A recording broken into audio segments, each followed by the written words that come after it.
Title: Baggage. Rondolph had attached himself to his employer several decades ago, who while exploring the far western realms beyond the Zint encountered a cult planning to sacrifice the shape-shifting Rondolph and his employer to their immortal. Rondolph's employer was surprised to learn that Rondolph could talk, given that he was masquerading as inanimate luggage at the time. This came as a considerable surprise. Escaping certain doom, Athelstan the mage placed the chest-like mimic on a floating disc spell and had pretty much used him as luggage and garbage disposal in the years since. They adventured together, and as Athelstan grew old, Rondolph grew to like the humans' company. However, humans being rather mortal, the eventually elderly Athelstan slipped on a stairs in a dungeon and died, having hit his head on a stone step, the floating disc enchantment seizing immediately on the magic user's death.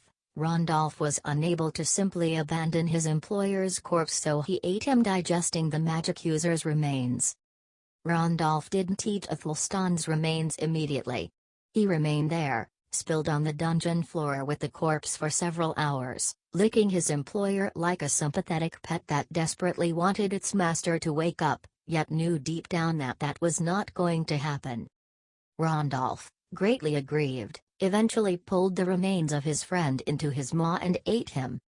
Russum the goblin had noticed the wizard traversing the dungeon with his floating luggage. He had watched their progress through the ancient mineworks with awe, and had seen the wizard slip on a staircase and strike his head in a fall. Russum was about to break cover to loot the corpse and luggage when it suddenly opened its toothy maw and began licking the corpse. Terrified of this new situation, Russum slipped back into his place of concealment, and watched the strange creature lick its master's corpse like a distressed dire wolf. Russum understood suffering, and sat silently watching the death ritual progress over its many hours until its completion. The chest had become dormant and still in the aftermath, and Russum retreated to a nearby cave where shrieking fungi grew. Russum killed a shroom and carried it back to where the chest was.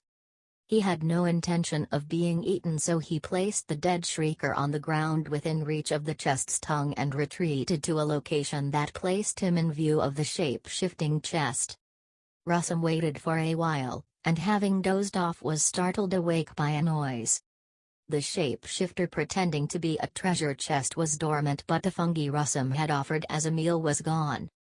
Rondolph, depressed and uncertain what to do now that he had eaten Athelstan's remains, was surprised by the approach of the goblin bearing the fungi.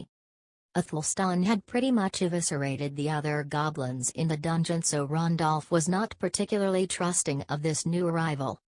Still, he didn't see a need to expose his true nature and silently watched the goblin approach before it placed the food on the floor of the dungeon, pushing it into the reach of his tongue before backing away. Rondolph didn't break disguise and watched the sad and crying goblin pass out asleep against the far dungeon wall before he could bring himself to eat the offering. "Thank you." Rondolph sat and looked at the little goblin, startled awake by the noise of Rondolph's words. Rondolph went silent and wondered what to do. Russum huddled cold and depressed against the stone wall, staring at the ever-present treasure chest. Russum's stomach growled. He would need to go find some food soon. Russum was hungry, and the chest had eaten the last shrieking shroom in this part of the dungeon. A wooden bowl carved with runes clattered across the floor from the direction of the chest and halted at Russum's feet, immediately drawing Russum's attention. "Hold the bowl in both hands." Rondolph waited for the goblin to pick up the bowl. Russum complied, picking it up one-handed and staring at it. "Both hands. You want food or not?" Only when Russum placed both hands on the bowl did the chest continue speaking. "Now say the words nom-noms." "NMNMS?" Russum stared at the empty bowl. "No. Now try again." Rondolph sighed. "Nom. Noms." Rondolph waited for the goblin to say the words. "Nom-noms." Russum was surprised by the bowl suddenly filling with a selection of nuts which he spilled on the floor. "Nom-noms." The bowl again filled with a selection of nuts. The goblin got to his feet and walked to where he had deposited the offering of the shroom and placed the bowl of nuts on the floor before retreating to his own pile of spilled nuts where he had been sitting. Nom noms.